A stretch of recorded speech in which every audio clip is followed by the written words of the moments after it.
বৃহস্পতিবার সন্ধ্যা থেকে শুক্রবার শুরু হয়েছে। শুক্রবার বা জুমার দিন 5টা আমলের কথা বলবো। নাম্বার 1, সবচেয়ে বেশি যেটা করতে হবে পরিমাণে হলো দুরূদ শরীফ পড়া। নবী করিম সাল্লাল্লাহু আলাইহি ওয়াসাল্লাম বলেছেন, তোমরা জুমার দিন এবং জুমার রাতে আমার প্রতি বেশি বেশি দুরূদ পাঠ করবে, দুরূদ প্রেরণ করবে, কারণ তোমরা যে দুরূদ পাঠ করো এটা আমার কাছে পেশ করেন আল্লাহর ফেরেশতারা, এবং রীতিমতো নামধাম সহকারে আল্লাহর একদল ফেরেশতা নিয়োজিত আছে। তারা বলেন, আল্লাহ, হে আল্লাহর রাসূল, আপনার অমুক উম্মত, অমুক অনুসারী, আল্লাহর অমুক বান্দা পৃথিবীর অমুক প্রান্ত থেকে, অমুক দেশ থেকে, অমুকের সন্তান আপনার প্রতি দুরূদ পেশ করেছে জুমার দিনে, জুমার রাতে বা অন্য সময়ে। এটা নবী করিম সাল্লাল্লাহু আলাইহি ওয়াসাল্লামের কাছে রিপোর্ট দেওয়া হয় আল্লাহর নিযুক্ত ফেরেশতাদের মাধ্যমে। এবং আপনি বড় দুরূদ পড়ার মতো সময় নয়, আপনি একবারে সবচেয়ে সংক্ষিপ্ত দুরূদ পড়েন সাল্লাল্লাহু আলাইহি ওয়াসাল্লাম, তাতেও দুরূদ পাঠের সওয়াব পাবেন। এটা করব তো ইনশাআল্লাহ। নাম্বার 2, জুমার দিন ফজরের নামাজ জামাতের সাথে আদায় করা হলো যত নামাজ আছে এর মধ্যে সবচেয়ে শ্রেষ্ঠ।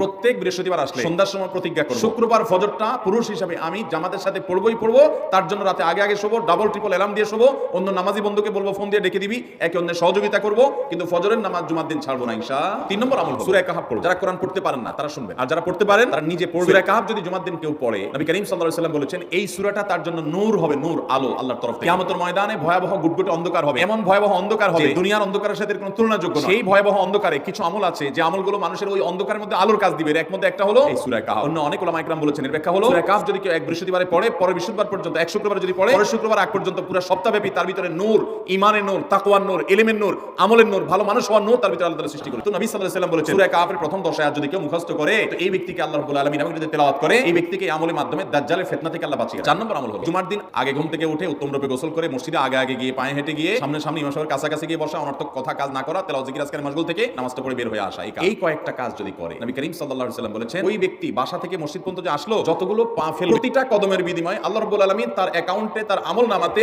1 বছর রাত জেগে, সারা রাত জেগে তাহাজ্জুদ নামাজ পড়লে এবং 1 বছর সারা দিন, প্রত্যেকটা দিন পুরো বছর জুড়ে নফল রোজা রাখলে যে পরিমাণ সওয়াব পাইতো, 1 বছর নফল রোজা, 1 বছর রাত ভর জেগে তাহাজ্জুদের নামাজ পড়ার সওয়াব মাত্র একটা কদম ফেলার বিনিময়ে।